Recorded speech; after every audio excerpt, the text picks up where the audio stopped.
Friends, with joyful hearts, on a glorious day, let us worship God.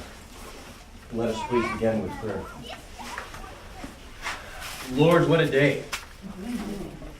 We thank you for the gift of life, for the extraordinary gift of creation. We pray that you will bless us today with hearts and minds that are relaxed and that are open. Help us, Lord, to breathe deep the air of the Spirit in the midst of us. That we may step from this place this weekend and the days that are before us, inspired to live life in the light of your love this day and every day. Amen.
Michigan.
say good morning to those whom you've seen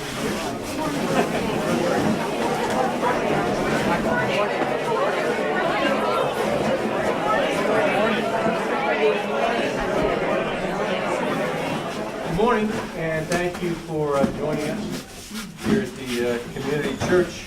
We're especially delighted to welcome those of you who are visitors or guests who are with us for the first time. Thank you to the Burke family for treats this morning. Thank you to half of the Zacmo team, Terry Moran, for music this morning. Terry, thank you. We happily don't have a ton of announcements this morning. There are no concerts, no basketball games, no big fundraisers, no picnics. Hopefully, in some of the weeks ahead, there'll be some quiet time. There will be in the life of the church, but also hopefully in your lives, and to make a little extra space for the Spirit or for God in your life. The scripture for this morning is excerpts from Matthew 7:7 and following. Ask, and it will be given you. Seek, and you will find. Knock, and it will be open to you. For everyone who asks receives, and those who seek find, and to those who knock it will be opened.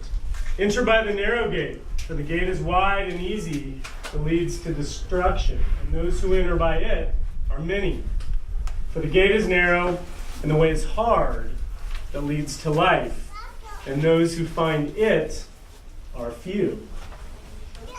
Beware of false prophets, who come in sheep's clothing, but inwardly are ravenous wolves. You will know them by their fruits. Are grapes gathered from thorns, or figs from thistles? Every sound tree bears good fruit, but the bad tree bears rotten fruit. You will know them by their fruits. Everyone then who hears these words of mine and does them will be like a wise person who built the house upon the rock. And the rain fell, and the floods came, and the winds blew and beat upon that house. But it did not fall, because it had been founded on solid ground. And when Jesus finished these sayings, the crowds were astonished at his teaching, for he taught them as one who had authority, not as their scribes. The universe and all of its uncharted dimensions are much bigger than we can even begin to imagine. When we dare to spiritually seek, we open ourselves to experiencing something much bigger than ourselves, much wilder than our traditions permit, and far beyond what society deems possible. Human beings are seekers by nature. To the tops of the highest mountains, to the depths of the deepest oceans, out to the vastness of space, to the moon, and now Mars, and down to the smallest particle, the quark. We seek because we only know in part of what there is to know about the universe, and the human race has a need to know it all. And so we seek unknown frontiers. What we often fail to recognize is that we best seek with all of our faculties, including our spiritual faculties, because the universe is a spiritual place. Now, many in modern society find themselves spiritually sort of apathetic, skeptical, because seeking spiritually doesn't play by the rules of three-dimensional evidence-based science. It's my observation that to seek spiritually, but not intellectually, is a non sequitur, just as it's a non sequitur to seek intellectually, but not spiritually. And this observation brings me to an assertion. There are two basic modes of seeking. The first mode is what I call active seeking. Intellectually, physically, pursuing a defined goal. Trial and error, rigorous, purposeful efforts. This type of seeking, we all know it, it's normative in our culture. The second mode of seeking is what I call passive seeking. It's just what it sounds like. Open-ended, without a predetermined goal, open to all possibilities, especially those that are beyond oneself. You might say a passive seeker is a soulful seeker. And both types have their place, depending on the situation, and usually overlapped. Here's a story to illustrate. In BC times, before children, Lydia and I and our dog Bela hiked at least one 14er a year. There's 58 in Colorado. One year we decided to hike La Plata, just over the divide from Aspen. It's one of the most beautiful peaks in Colorado, and also happily one of the least traveled 14ers. Getting started on the right trail for La Plata is known to be a little tricky. And I knew this going in. It's especially tricky at pre-dawn when you're hiking in the wee hours before the light has come up. You want to do that so you get to the top of the mountain and down off the mountain before the thunderstorms roll in. So you start early, and another rule of thumb to bear in mind when hiking a 14er is to take a topographical map of the area. Now I'm kind of known to climb 14ers by taking a glance at the map the night before. Go, yeah, that looks, I know that. And if I don't know that, we'll figure it out. More kind of intuiting my way up the mountain. Now this typically works with 14ers because they're heavily traveled. I'm not too worried about the lack of preparation. You might say I have kind of a passive seeker bent for what is a very active seeker intensive sport of mountaineering. In the case of La Plata, I kind of thought, how tricky could it be? The turn at the beginning. You know, they say at the beginning, tricky turn. How tricky could it be? Hundreds of people hike this peak every summer, probably every week. It's practically a highway, I'm thinking. Now, with this rationale in place, I felt I could comfortably keep my passive seeker posture in place. Now, it wasn't a mile into the hike before we encountered the tricky spot. And it proved to be surprisingly tricky. Especially in the dark, without a map. We took our best guess at the right direction. And after an hour or so of climbing straight up a boulder field, I was certain, indeed, we were not on the right trail. We weren't even on a trail. But I was also convinced that we were taking a shortcut. And we joined the main trail just up a ways. And that certainly wasn't based on anything more than intuition. Now, we were unaware that we were heading up a ridge called Ellingwood Ridge, a renowned classic mountaineering route that does go to the top of La Plata, but extremely precipitous journey there.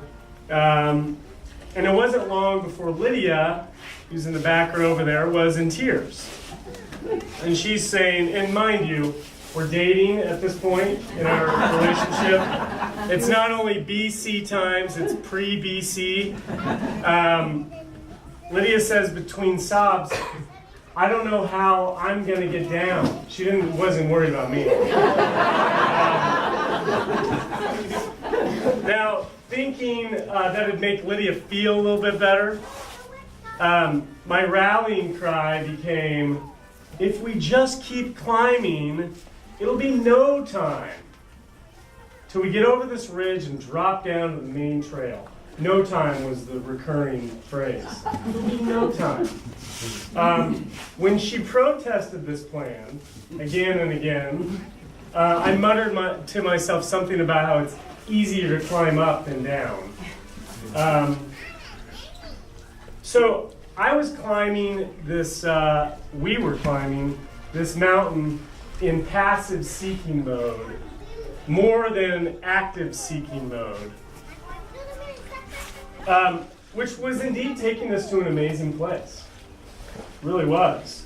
The problem was we were utterly unprepared and incapable of going to this place.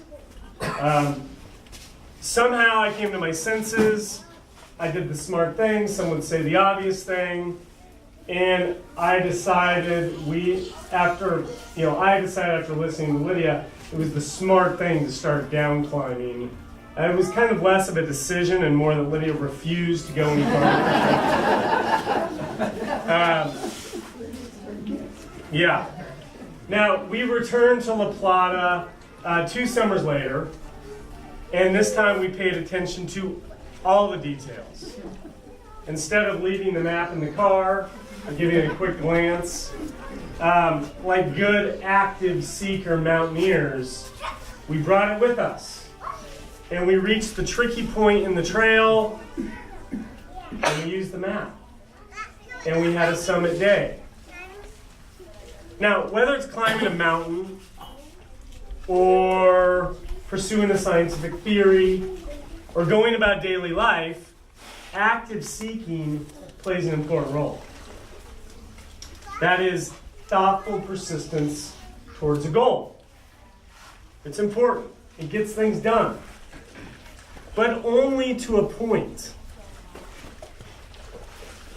Active seeking, for all its merit, is about the fundamentals, the hard skills. But those things reach their limit in due course. And this is where the art of passive seeking can take over with the capacity for truly profound discoveries and breakthroughs. And we'll consider this passive seeking in part 2.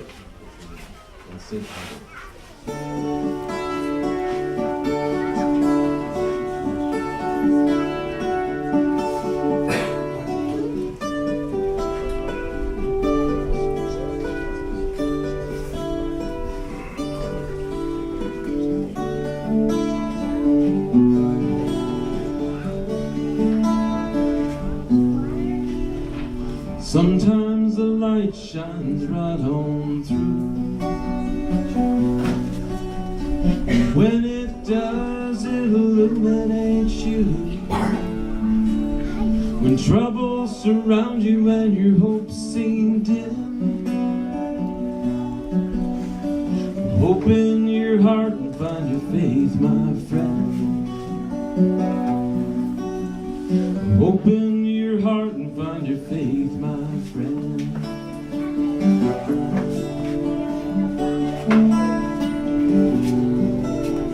You're off in the wilderness and lost your way.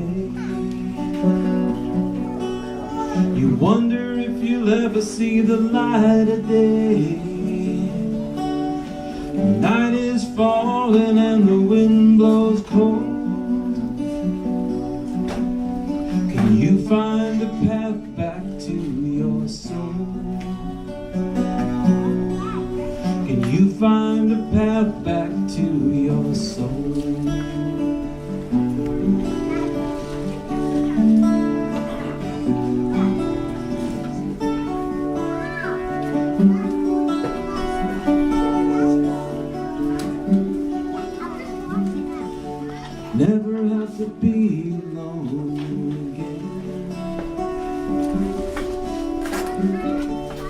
Never have to be alone again.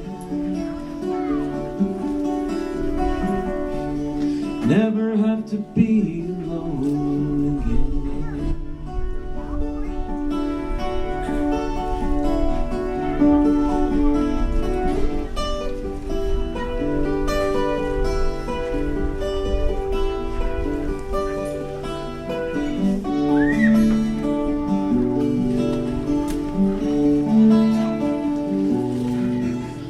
Seasons change as the world turns round.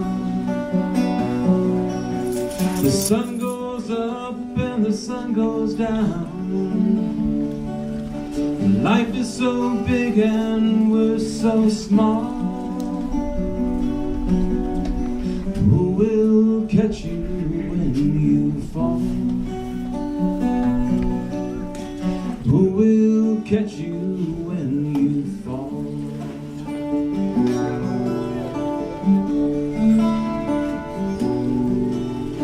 Sailing your ship so far from home.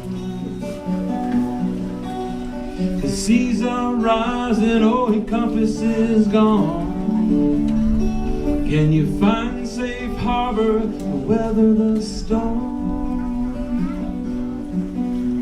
Somewhere you'll be safe and warm.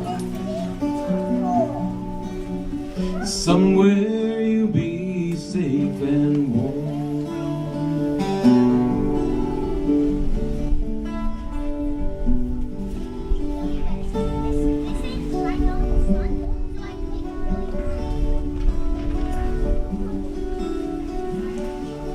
Never have to be alone again. Never have to be alone again. Never have to be alone again.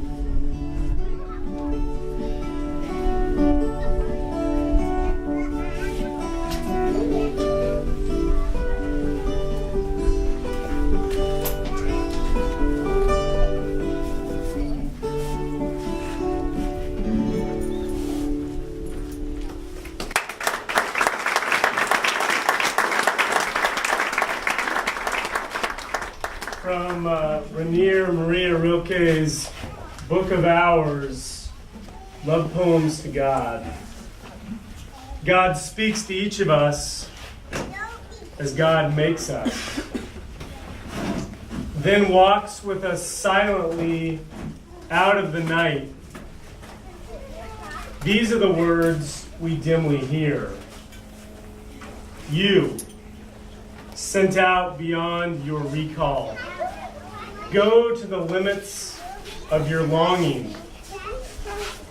Embody me, flare up like flame, and make big shadows I can move in. Let everything happen to you. Beauty and terror. Just keep going. No feeling is final. Don't let yourself lose me. Nearby is the country they call life. You will know it by its seriousness. Give me your hand.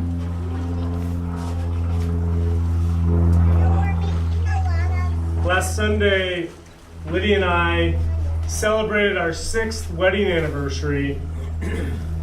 In the weeks before our anniversary, I realized I couldn't find my wedding band. I'd looked everywhere I could think to look. I'd even done my Sherlock Holmes envisioning method. Nothing. Yeah, I have a method. You know what it's like when you just can't find something. You've looked everywhere there is to look, and then you sort of go through all the Kubler-Ross stages of grief until you're forced to admit that perhaps indeed you truly have lost the thing you've been looking for, and you accept your new condition. But I just knew it was somewhere to be found. The missing band did not clearly go missing the way a friend of mine's did in Whitewater, where I saw it slip off his finger. My ring was plausibly somewhere. I discontinued my active search, but I reminded myself to stay aware and wait for the ring to resurface. And I entered into the zone of passive seeking. Passive seeking is not to be confused with apathy. Apathy is not seeking. Apathy is not really caring. It's its own beast. Passive seeking is very much caring, very much aware, also very much releasing the ability to do anything other than receive. In our society, we aren't very familiar with passive seeking. It seems so directionless, weak-minded, and impotent. It's all things our intellect would say about it. In fact, passive seeking might well be the sort of seeking that we should be employing most of the time. Moment-to-moment life, if we want kindness and joy to be a bigger part of our life. It's also the kind of seeking that has rewarded humanity with its greatest eureka moments. An example from science, the discovery of penicillin by Dr. Alexander Fleming. As the story goes, Fleming was on vacation in Scotland. And by the way, he was the bacteriologist at St. Mary's Hospital in London. And he's on vacation in Scotland. He comes back to his lab to find a messy lab bench. And it turns out a good deal more. Upon examining his colonies of Staphylococcus, he noted this mold that he identified as penicillin. And it had contaminated his petri dishes. He was amazed to discover that the mold prevented the normal growth of staph. His conclusions revolutionized medicine. Dr. Fleming famously wrote in his journal on the red letter date, "When I woke up just after dawn on September 28, 1928, I certainly didn't plan to revolutionize all medicine by discovering the world's first antibiotic bacteria killer. But I guess that's exactly what I did." Being in a receiving frame of mind and soul is what characterizes passive seeking. Simply being open and keenly observing. Intensely observing in the moment. Like a camera taking photos in low light, we open the aperture of our perception really, really wide to take in all that we possibly can. Vinu Tumalapalli, who most of you don't know that name, he's a regular at midweek meditation, Sunday meditation. He shared this week that in the Hindu tradition that he is from, it's better to simply receive from God than tell God what one needs. For one is probably asking for a pittance of what God intends, and likely in error of what is best for you in your situation. This is a bit of passive seeking. When we seek true knowledge and gifts from God, we do best to be humble and submissive, passively seeking. Because on the cosmic scale, our vision is quite narrow and naive. Now, meditation is a form of passive seeking, but we humans like to be active, very active. And this is why meditation is such a challenge. One of the great meditation teachers, Father Thomas Keating, a Trappist monk, a priest, he writes, "The divine light of faith is totally available in the degree that we consent and surrender ourselves to its presence and action within. Passive seeking is calm, releasing, expectant waiting." Now, remember my wedding band? Well, my ring, how it was plausibly somewhere, but nowhere to be found. Well, we're currently in the midst of toilet training Henry. And how do these two go together?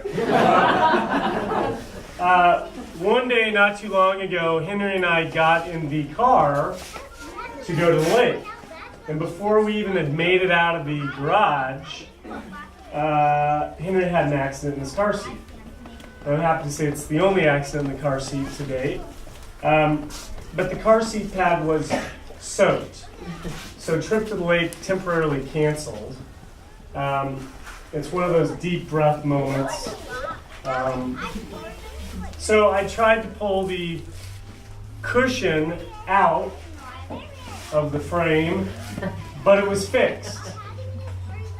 And I'm thinking, who designs this? You can't remove the pad? Another deep breath moment. And then I peeked under the pad to investigate the extent of the damage. And there it was. My gold wedding band, MIA for weeks, living under the pad. Someone asked me after the first service, "Did you wash the ring?" I didn't. I forgot. I was so happy to get it. Now, this sticky situation is one that I would have never planned, but it had a silver lining, a gold ring. Now, would I have ever found the ring if not for Henry's toilet incident? Maybe. But most likely, I would not have found the ring by searching for it. Only by receiving. And thankfully in time for our anniversary on June 25th. Maybe it was a nice little perk. At least for me, I don't know about for Lydia. Now, what happens when we don't find what we're looking for? In the life of faith, in the life of the Spirit, it's not about the destination. All who wander are not lost. In fact, during the process, the destination often gets changed. And willingness for this to be so is one of the markers that you're on a bona fide spiritual quest and willing to actively seek and passively seek. And we'll conclude with this. It's all about continual seeking. Because we never really arrive. And embracing never arriving, we arrive. Amen. We are blessed to hear a final song from Terry. We'll take a moment to, in honor of 4th of July, pass our Uncle Sam Happy. Please know that we are very grateful for the support you provide the community church. This is a great song for passing the hat. It's called Hand It Over.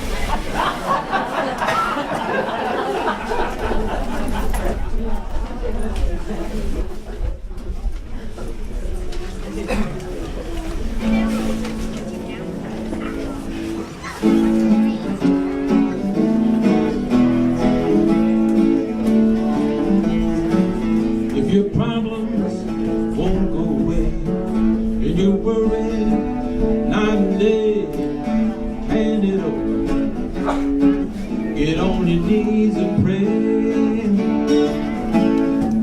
If you're sick, feeling low, got no money, got nowhere to go, hand it over. Get on your knees and pray.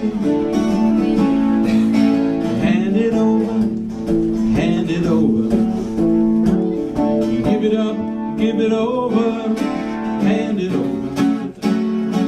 Get on your knees and pray. Ain't no mountain can't climb, ain't no answer can't find.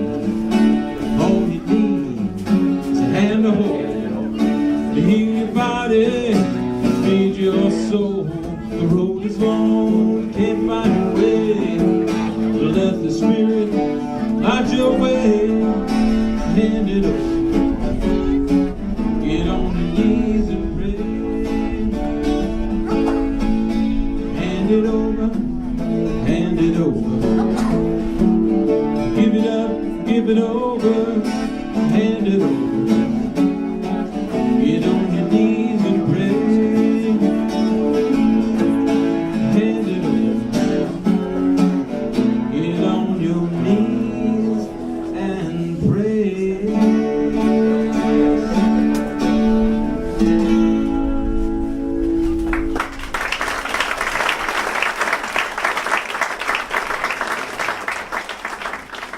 On this Independence Day weekend, enjoy yourselves, enjoy the freedom that is yours, and go out today and feel the breeze on your face and the sun beating down and kissing you, and all you have to do is receive. And all the people said, Amen. You can go now.